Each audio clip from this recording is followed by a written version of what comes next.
Hola chicos, hola chicas. Bueno, pues el día de hoy quiero comenzar con una idea simple pero muy poderosa. Cuando escuchamos la expresión psicología organizacional, muchas personas piensan de inmediato en una oficina, en recursos humanos o en una empresa privada. Y sí, claro, ese es uno de sus escenarios, pero reducirla solo a eso sería quedarnos con una versión muy pequeña del fenómeno. Verán, la psicología organizacional estudia cómo se comportan las personas dentro de sistemas humanos organizados. Es decir, analiza cómo piensan, cómo sienten, cómo se motivan, cómo colaboran, cómo se desgastan, cómo resisten el cambio y cómo construyen sentido dentro de una estructura con metas, normas, liderazgo y relaciones de poder. Y aquí aparece algo clave. Esto no ocurre únicamente en empresas, también ocurre en escuelas, hospitales, sindicatos, organizaciones sociales, instituciones públicas, comunidades y espacios de gobierno. Por eso, en este recorrido, vamos a mirar este campo con una lente más amplia, no como una disciplina encerrada en el mundo corporativo, sino como una herramienta para comprender cómo el comportamiento humano impacta procesos colectivos de enorme escala.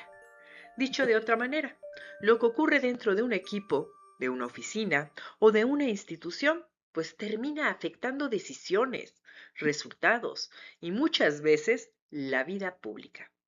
Porque una política pública no fracasa solo por falta de presupuesto o por mala planeación técnica. Muchas veces fracasa por apatía, por un liderazgo débil, por resistencia al cambio, por conflicto entre actores o por desconexión entre las personas que deberían hacerlo posible.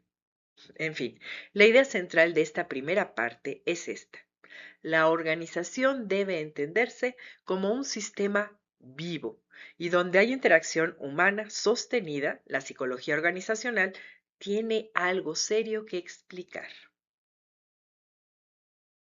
Veamos, en esta empresa la gente es lo más importante, ¿ok? Ahora vayamos a una de las frases más repetidas del mundo organizacional.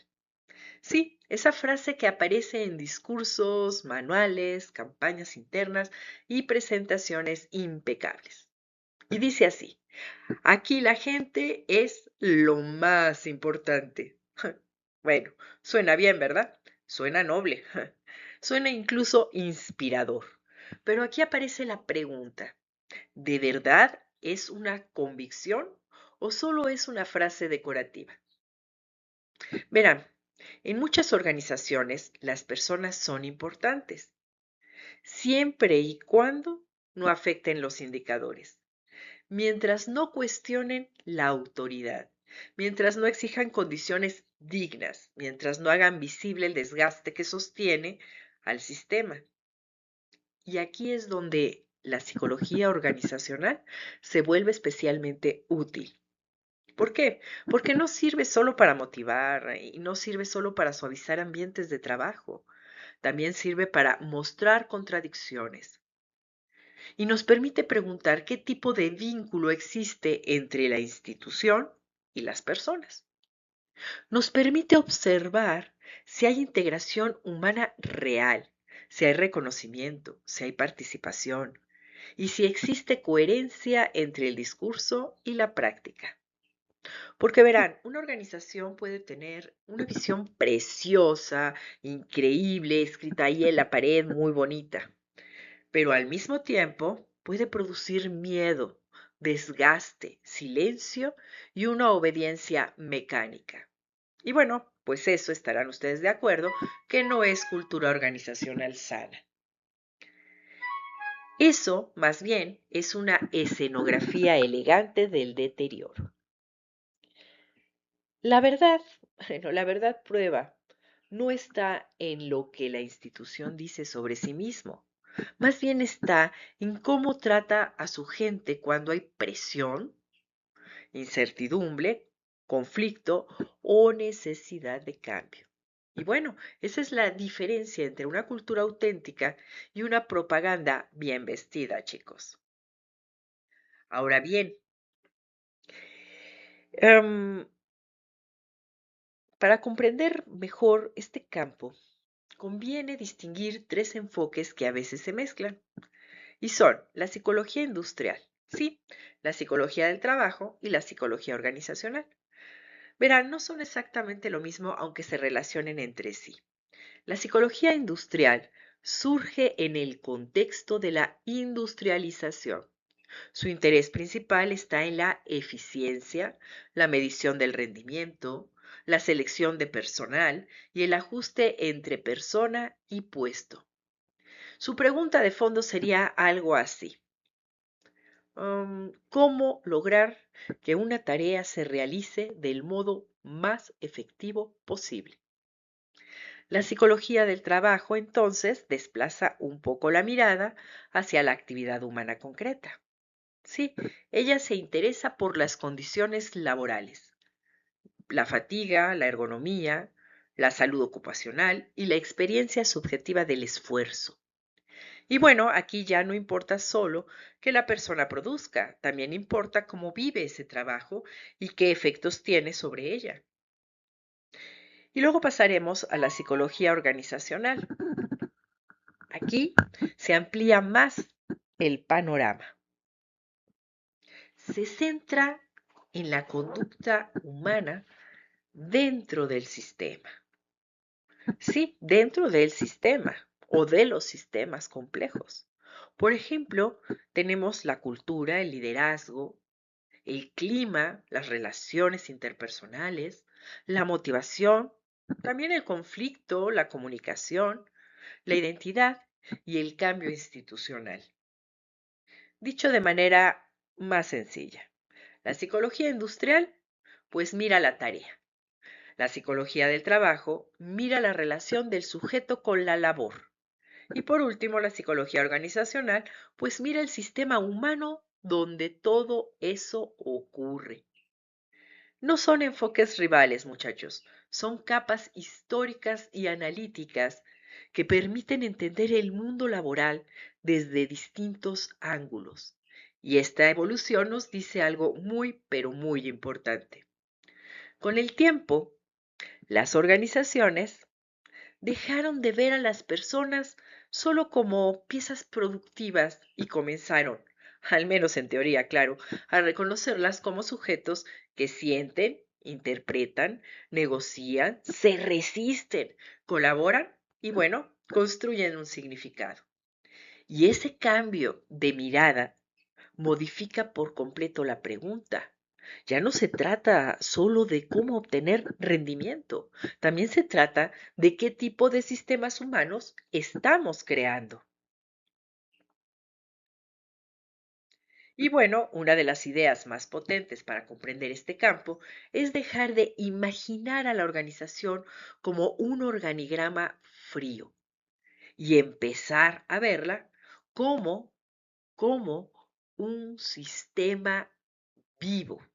¿Sí? Un sistema vivo que tiene entradas, procesos, productos, retroalimentación, también tensiones y capacidad de adaptación. No funciona como una máquina perfecta, no, para nada. Más bien funciona como una red de interacciones humanas que se afectan entre sí de una manera constante. Y por eso en esta diapositiva aparecen estos elementos: insumos, roles, productos y beneficiarios. Y bueno, los insumos incluyen investigación, problemas reales de las personas, cambios sociales y necesidades concretas de la institución. Es decir, la psicología organizacional no trabaja en el vacío, no, trabaja con realidades humanas vivas. Y los roles se relacionan con investigar, orientar, diagnosticar, evaluar y sistematizar conocimiento útil para la vida organizacional. Luego están los productos. Pueden observarse en mejoras de motivación, liderazgo, resolución de los conflictos, creatividad, integración y eficiencia. Y bueno, los beneficiarios. Los beneficiarios no son solamente los empleados, también son usuarios, clientes, proveedores y en muchos casos la sociedad misma. Esto cambia la lógica por completo, ¿saben? Porque una organización pues no existe aislada. Sus decisiones internas, bueno, irradian efectos hacia afuera. De modo que cuando una institución mejora su funcionamiento humano, pues no solo mejora por dentro, ¿saben? También mejora su capacidad de servir, de responder, de incluir y generar un impacto real. Y bueno, aquí entonces entramos a una parte especialmente realista del análisis organizacional, que son las fracturas invisibles. En el papel, muchas instituciones parecen, wow, perfectamente ordenadas. Tienen estructura, tienen reglamentos, tienen jerarquías, funciones y procedimientos. Pero ¿saben una cosa? La vida real no ocurre en el papel, ocurre en la experiencia cotidiana de cada persona. Y ahí es donde aparecen esas grietas que muchas veces no salen en los informes oficiales. Por ejemplo, la falta de identificación. Sí, las personas que cumplen, pero ya no creen, están presentes físicamente, claro, pero desconectadas emocionalmente. Y luego está la caída de la motivación. Y esto no siempre significa pereza, muchas veces significa agotamiento, significa frustración, desgaste acumulado o ausencia de sentido. Y claro, también aparecen los conflictos interpersonales. Y rara vez son solo problemas de carácter. Con frecuencia son síntomas de fallas más profundas, como mala comunicación, ambigüedad de roles, falta de confianza o un liderazgo deficiente. En fin, también está la resistencia al cambio. También suele interpretarse mal. Se le llama resistencia como si las personas fueran irracionales o problemáticas. Pero muchas veces lo que existe detrás de esto es miedo, es incertidumbre, es experiencias previas de traición. Sí, de traición institucional o empresarial, o cambios mal comunicados. Y finalmente aparece el liderazgo débil, no solo como ausencia de autoridad, sino como incapacidad para dar dirección, contener ansiedad, construir legitimidad y sostener procesos colectivos. En fin, la psicología organizacional precisamente nos permite hacer visible lo invisible y nos ayuda a entender que el malestar no siempre grita, a veces se esconde en el silencio, en la apatía, en la rotación, en el cinismo o en ese aparente, ajá, sí, claro, que en realidad significa ya me rendí. Y este punto es crucial, porque la psicología organizacional no es neutral en sus efectos. Puede utilizarse tanto para construir mejores entornos o puede utilizarse para sofisticar formas de explotación. Ese es el núcleo ético del problema. Una organización puede querer mejorar resultados, pero la pregunta importante es esta: ¿a qué costo? ¿Y para beneficio de quién? El esfuerzo humano puede obtenerse de varias maneras. Puede imponerse de forma abierta, puede conseguirse mediante manipulación más elegante, o puede construirse a través de acuerdos justos donde las personas participan, comprenden, se desarrollan y también reciben parte del beneficio del mejoramiento, claro. La diferencia entre estas rutas no es menor. Una produce obediencia y desgaste. La otra produce compromiso legítimo. La verdadera eficacia no debería consistir en exprimir más a las personas con una sonrisa corporativa. Más bien, debería consistir en crear condiciones donde el logro organizacional sea compatible con dignidad, participación, crecimiento y justicia. Y aquí es la ética, ¿sí? Aquí la ética ¿sí? Deja de ser un adorno filosófico y se convierte en un criterio técnico, porque los sistemas injustos pueden funcionar durante un tiempo. Claro que pueden funcionar, sí, pero suelen pagar costos altísimos. ¿Saben cuáles? Rotación, sabotaje pasivo, conflicto, deterioro del clima, cinismo institucional y pérdida de legitimidad. En cambio, en cambio, fíjense bien, cuando la eficacia es compartida, los frutos del mejoramiento no quedan atrapados arriba, sino que circulan entre trabajadores, usuarios, directivos y entorno social. Ese, ese es el punto fino de esta diapositiva que están viendo. No se trata de elegir entre rendimiento o humanidad. Se trata de entender que el rendimiento sostenible necesita humanidad. Lo contrario puede parecer eficiente un ratito, pero luego pasa la factura. Y la pasa sin piedad burocrática, créanme.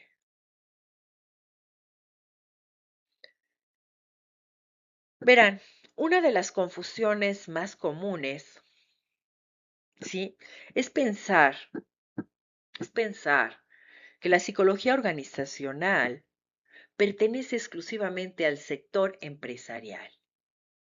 Pero, pero esa idea es demasiado estrechita, donde haya sistemas humanos, ¿saben? Que tengan metas, normas, liderazgo e interacción. Esta disciplina puede operar. Por eso aparece en empresas privadas, donde interesa la productividad, el clima, la innovación o la permanencia del talento.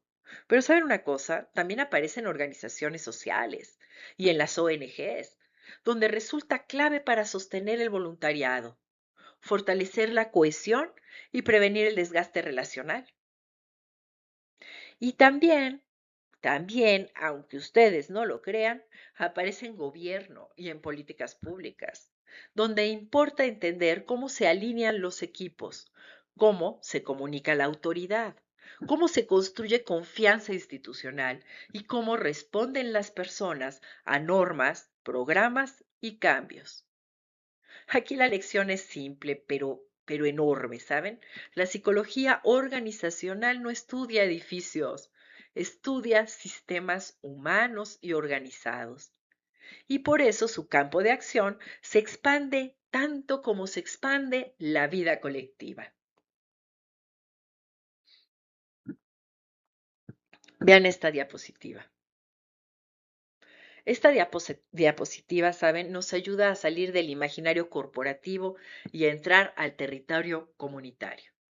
Cuando observamos una asamblea, por ejemplo, o una intervención barrial, o una organización civil, o una red vecinal, podríamos pensar que estamos frente a algo totalmente distinto al mundo organizacional formal. Pero ¿saben qué? No tanto. Créanme, no tanto. También aquí hay liderazgo, también hay motivación, también hay identidad colectiva, también hay conflictos, hay cooperación, hay normas implícitas y procesos de toma de decisiones. Por ejemplo, veamos, por ejemplo, el liderazgo informal, ¿sí? Puede ser más poderoso que cualquier nombramiento oficial, ¿saben? En muchas, pero muchas comunidades las figuras legitimadas por la confianza cotidiana movilizan mucho más que las autoridades impuestas desde afuera. Aunque no lo crean, la motivación del voluntariado tampoco depende solo de incentivos materiales. También depende del sentido de pertenencia, del propósito compartido y del reconocimiento simbólico. Y la resolución de conflictos es central. Porque, ¿saben una cosa? En contextos comunitarios se entrecruzan historias, identidades, desigualdades y memorias previas de desconfianza, a veces más que dentro de una organización. Aquí, verán, la psicología organizacional aporta algo muy valioso. Ayuda a comprender cómo sostener la acción colectiva sin destruir el tejido humano que la hace posible. Porque no basta con organizar actividades Uy, conozco tantas, ¿sí? Actividad para una cosa, actividad para la otra. No, también hay que cuidar el sistema relacional que la sostiene, créanme. Ahora, cierro esta primera parte con con una idea decisiva, ¿sí? Las políticas públicas no son solo documentos técnicos, son procesos humanos organizados y por eso enfrentan un reto interno y un reto externo. El reto interno está en la burocracia, sí, en la burocracia, es decir, en alinear funcionarios, sostener liderazgo, vencer apatías, coordinar áreas y evitar que la política se fracture antes de salir del escritorio. El reto externo está en la ciudadanía. Ahí importa comprender comportamientos, generar confianza, superar barreras culturales, comunicar adecuadamente y favorecer una adopción real. Una política pública puede estar impecablemente diseñada en términos normativos y aún así fracasar. ¿La razón? Ignoró las dimensiones psicológicas y organizacionales de su implementación. Si el aparato institucional no cree, no entiende o no coordina, la política se atasca. Y si la población no confía, no comprende o no encuentra legitimidad, la política no aterriza. Ahí se conecta todo lo que hemos visto hasta ahora. Motivación, liderazgo, conflicto, cambio, cultura, participación y sistema. Y la psicología organizacional no solo ayuda a que una organización funcione mejor, también ayuda a que las decisiones colectivas tengan posibilidades reales de convertirse en vida social. Y justo aquí entramos a la segunda parte. Hasta ahora hemos visto que este campo no se limita a estudiar empresas, sino sistemas humanos complejos. Ahora vamos a llevar esa idea a una prueba concreta. Porque, verán, una teoría bonita sirve de poco, o más bien no sirve para maldita la cosa, si no pueden entrar en la realidad. ¿Sí? Aquí vamos a ver. Sí, aquí tenemos este punto de partida, este caso. Por ejemplo, un Ministerio de Salud lanza una política pública de vacunación preventiva en comunidades marginadas. ¿Les gusta? Bien. En el papel la política parece razonable. Hay vacunas, hay presupuesto, y hay una intención clara de prevención. Y sin embargo, las tasas de inoculación son apenas del 15%. ¿Qué son las tasas de inoculación? Pues para quien no lo sepa, ¿sí? Las tasas de gente que se fue a vacunar, ¿sí? Esas son las tasas de inoculación. Ahora, ese dato nos obliga a qué? A abandonar una explicación simplona. No basta que digamos, ay, la política era buena, pero la gente no respondió. Esa lectura, chicos, es demasiado cómoda y francamente demasiado torpe, por no decirlo de otra manera, para un fenómeno tan complejo. Cuando una política pública no se implementa bien, no siempre significa que el diseño técnico sea malo. No, simplemente a veces significa que el sistema humano que debía sostenerla está fracturado. Y ese es justamente el objetivo de este caso. Mirar la situación desde la psicología organizacional. ¿Para qué? Pues para descubrir dónde están las fisuras. ¿Por qué? Porque no solo falló, sino por qué falló desde la dinámica humana del sistema. Y esto cambia toda lógica de análisis. Veamos. Vamos a dejar de culpar a la gente, entre comillas, en abstracto, y comencemos a observar la motivación, la identificación, el liderazgo, la comunicación y confianza y cultura. Vamos a ver esto. Aquí está el diagnóstico sistémico que vamos identificando poco a poco las fracturas, ¿sí? Vamos a llegar al corazón del caso, ¿sí? Ese diagnóstico sistémico. Y pueden ver que aquí aparecen tres fracturas especialmente reveladoras. La primera está en los funcionarios. Sí, esa es la primera fractura a los funcionarios y las brigadas de salud. ¿Qué pasa? Están desmotivados. No sienten la política como propia, sino como una imposición de escritorio sin apoyo logístico. ¿Les ha pasado? ¿Lo han escuchado? Ahí se los dejo. Pero esto es clave.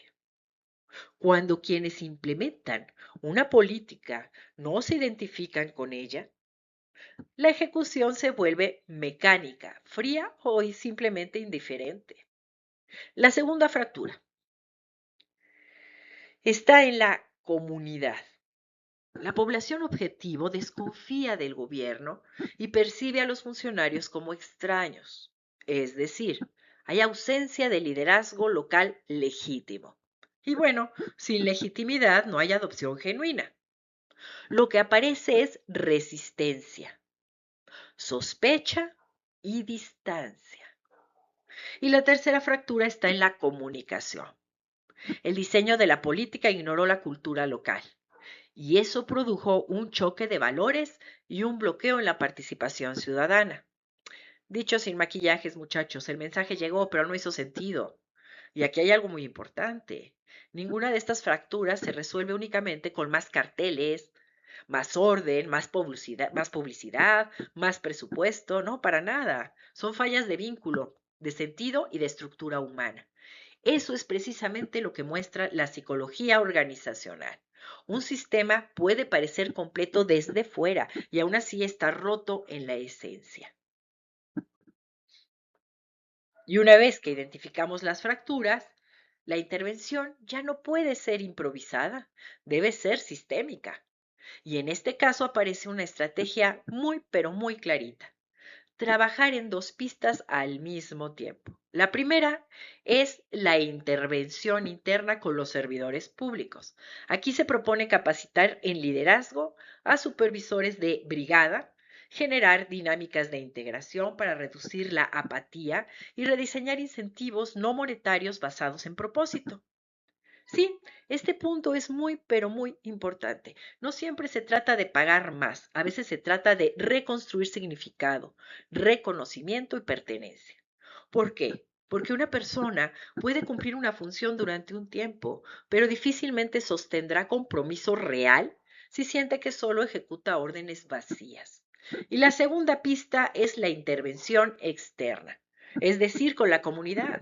Se propone mapear e integrar líderes informales como líderes pueden ser maestros ¿por qué no? Líderes religiosos a lo mejor, o tal vez, o mejor todavía, referentes locales. Y además, abrir mesas de diálogo participativo para adaptar el mensaje de salud a la cultura local. Y aquí es donde aparece, bueno, aparece la belleza del enfoque. No se intenta aplastar la resistencia, se intenta comprenderla y convertirla en una puerta de entrada para una implementación más legítima. Aquí no se trata de imponer mejor, se trata de vincular mejor. ¿Sí? Y bueno, la política pública empezó a funcionar cuando dejó de hablarle a una población abstracta y empezó a relacionarse con personas reales. Y entonces es ahí donde vamos a ver los resultados del caso y que son contundentes. Bien, la adopción de la política pública pasa del 15% al 82% en 6 meses. ¿Ya? Ahí está todo.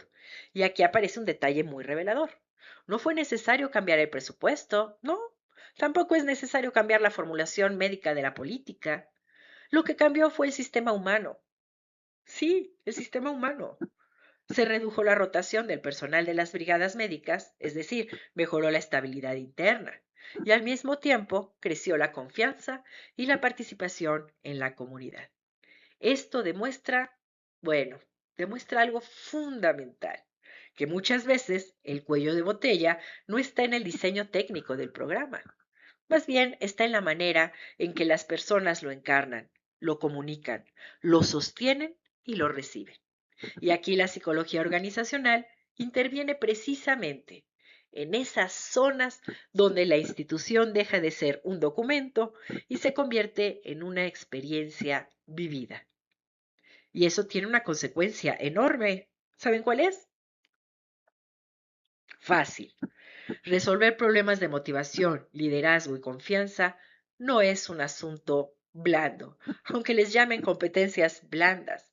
Más bien es una condición concreta para que el sistema funcione. En esta diapositiva resume una de las ideas más poderosas de toda la presentación. Un mismo marco lógico puede ayudarnos a leer empresa, comunidad y política pública. Observemos las tres categorías que aparecen: motivación, liderazgo y cultura. En la empresa, la motivación aparece como retención de talento. En la comunidad, como participación voluntaria. En política pública, como adopción ciudadana. En la empresa, el liderazgo puede expresarse en jefes de área. En la comunidad, en voceros informales. En la política pública, en la autoridad institucional. Y la cultura, según el escenario, puede manifestarse como clima laboral, identidad barrial o confianza cívica. Lo que cambia no es el fondo del fenómeno, lo que cambia es la forma concreta en que se expresa. Y esto, créanme, es muy valioso para estudiantes y profesionales, porque evita aprender conceptos encerrados en comportamientos artificiales y permite trasladar herramientas analíticas de un contexto a otro sin perder rigor. Dicho de otra manera, no estamos frente a tres mundos separados, estamos frente a distintas versiones de una misma pregunta. ¿Cómo funciona un sistema humano cuando necesita coordinar personas hacia una meta compartida? Y bueno, llegamos al cierre conceptual de esta segunda parte. Toda organización es también un escenario psicológico. No funciona solamente por su estructura, por sus leyes o por sus recursos financieros. Funciona o se atasca por la calidad de los vínculos humanos que la sostienen. Esto vale para generar rentabilidad en una empresa, para organizar un movimiento social o para implementar una política pública nacional. En todos los casos, el factor humano no es un accesorio simpático, es el motor del sistema. Esta es, en el fondo, la gran lección de la psicología organizacional. Detrás de cada indicador, de cada procedimiento y de cada resultado hay procesos. Sí, hay procesos humanos. Hay personas que creen o no creen, que confían o no confían, que cooperan, resisten, se identifican, se agotan, se comprometen o simplemente se desconectan. O cuando una institución ignora eso, bueno, puede tener la mayor estructura formal del mundo y aún así fracasar, con una ineficiencia muy elegante incluso, muy institucional todo, pero sin vida. En cambio, cuando comprende que organiza seres humanos y no piezas intercambiables, entonces puede producir resultados sostenibles, legítimos y socialmente significativos. La gran pregunta no es solo cómo diseñar mejores organizaciones. No, la gran pregunta es cómo construir sistemas donde el humano no sea un obstáculo que haya que administrar, sino la fuerza que hace posible la transformación.